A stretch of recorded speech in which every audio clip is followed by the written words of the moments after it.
Okay, Maria back with another video. I just had my lunch and now I'm headed back to work, unfortunately. But I really could have taken a nap today. I'm still tired, which I know you guys are probably tired of me saying it, but I can't tell you enough how tired I am.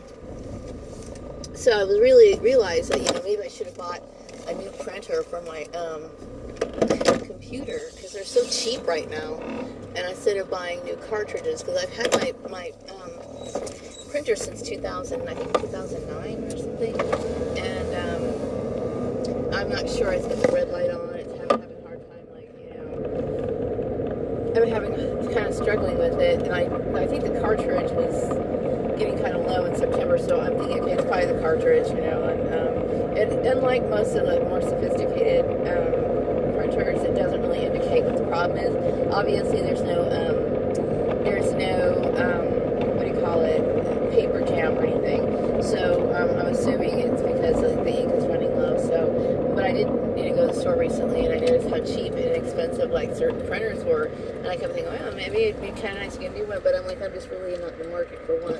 But if by mere chance, it is, I take the cartridge in and it's not working still, it's nice to know that it's relatively inexpensive. So with all that being said, I was thinking today, about Piggy and how, I don't feel bad about leaving. I don't.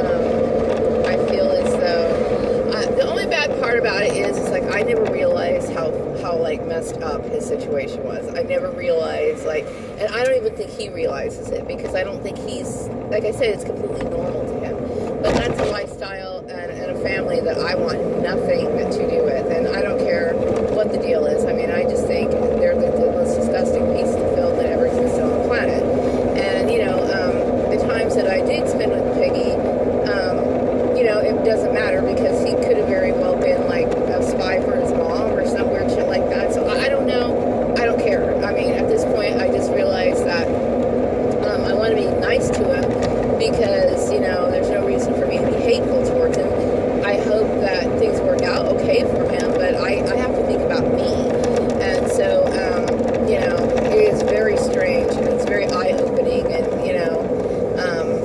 it just boggles my mind how people don't realize how weird and evil that is. But I don't feel bad, and I will not feel bad when it's time for me to go. I won't.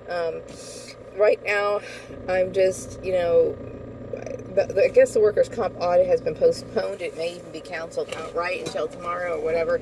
I'm kind of, and she's got things to do. I guess she's a mother who's trying to take care of kid. You all know how that works. And so she had to kind of postpone the appointment. So I'm not going to make a big issue of it. I am very tired, and this job is draining me and it's wearing me out. But and I do, dream of getting another job. I'm hoping that my printer, my printer works, so I can print out, certain things and follow up and get back into the swing of things of actively looking for work. And touch base. I believe in touching base. That's really important, and I think I already covered that as well. But yeah, I mean, I did want to talk about the whole Piggy and Polly issue. Some people might think, well, can't you just get over it? No, I can't get over something like that. I just can't. You know what I mean? I have to say that to me is the least of my issues.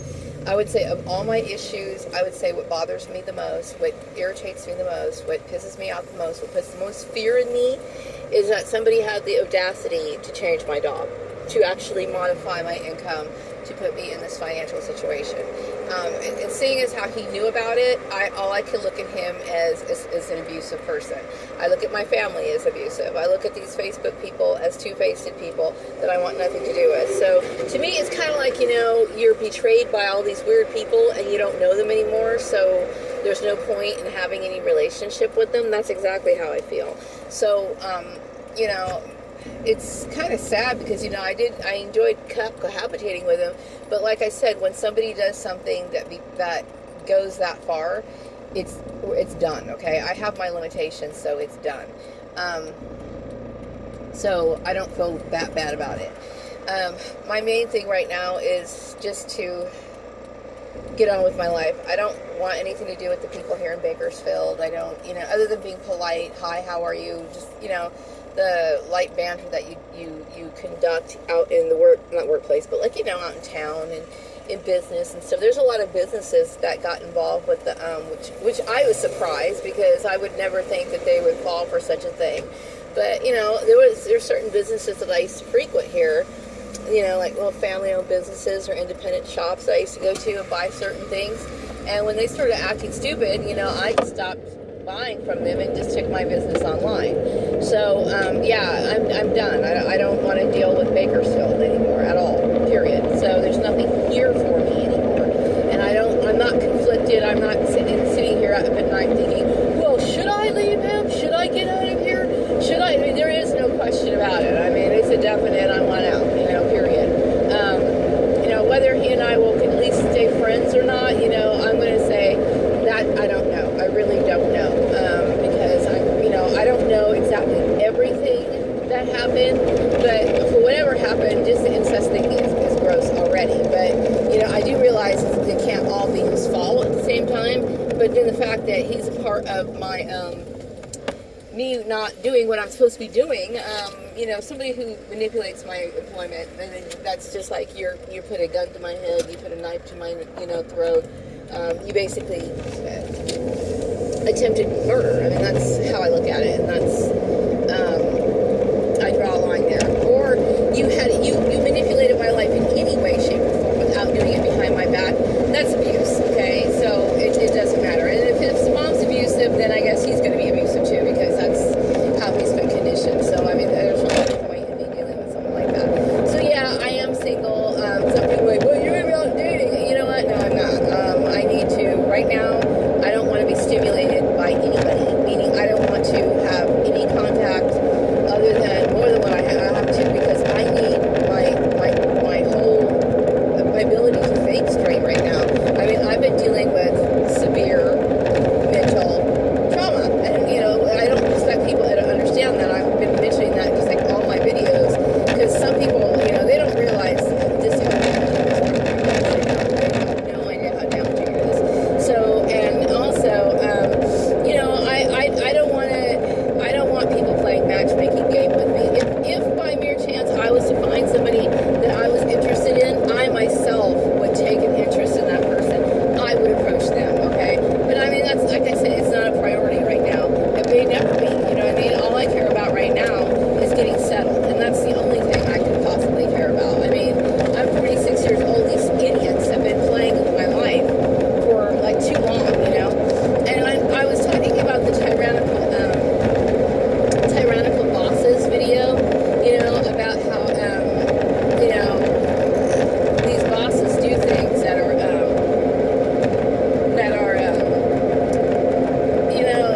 they're not ethical. They create resentment.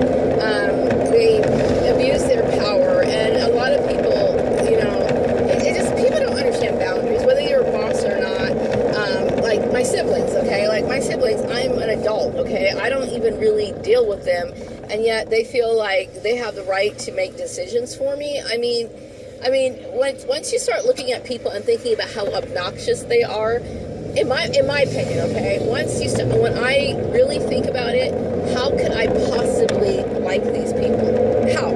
I mean, I can't. All I want to do is just get away from them, and that's just how I feel. So, which I know I've covered a lot of this in most of my other videos, but, I have to talk it out, because, like I said, I don't trust the medical profession anymore, because they're always giving drugs. I don't believe in taking prescription drugs, really, I don't. Every once in a while I'll take an aspirin, but I don't believe in taking prescription drugs. Sometimes you have to. I mean, sometimes you just have to bite the bullet and take one. But for the most part, I don't believe in doing it, and I'm very glad that, I don't do that anymore. And I think that, those so-called professions are relying too much on drugs and instead of actually attacking the real problem.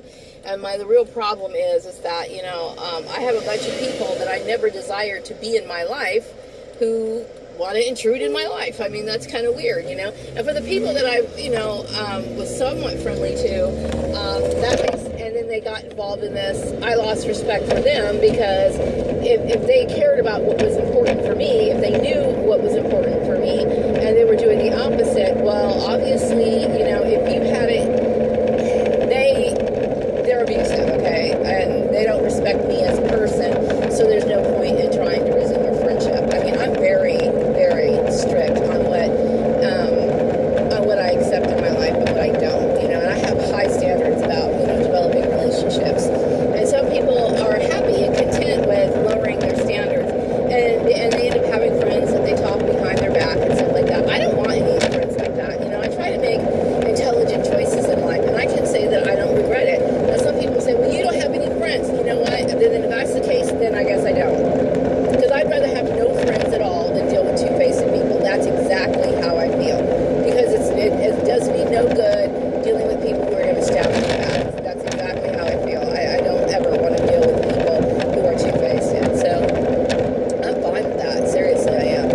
I really just got in the swing of things, you know, and so I really haven't been as active as I should because of the trauma and the fear, you know. So I'm going to have to get back to the old drawing board as soon as possible, you know. And, you know, I try to present myself and try to set up the interview and do what I can, you know. And these are all helpful tips that I've learned, you know, over the years. And it's just hard to get back in the swing of things when I felt as though I was looking down the barrel of a shotgun, because anybody who participates in gang stalking, you're playing with somebody's life, okay? Especially right now, and you try to tell them that you're in this situation and continue doing it. It's like, man, are you sick or something? Yeah, it's a very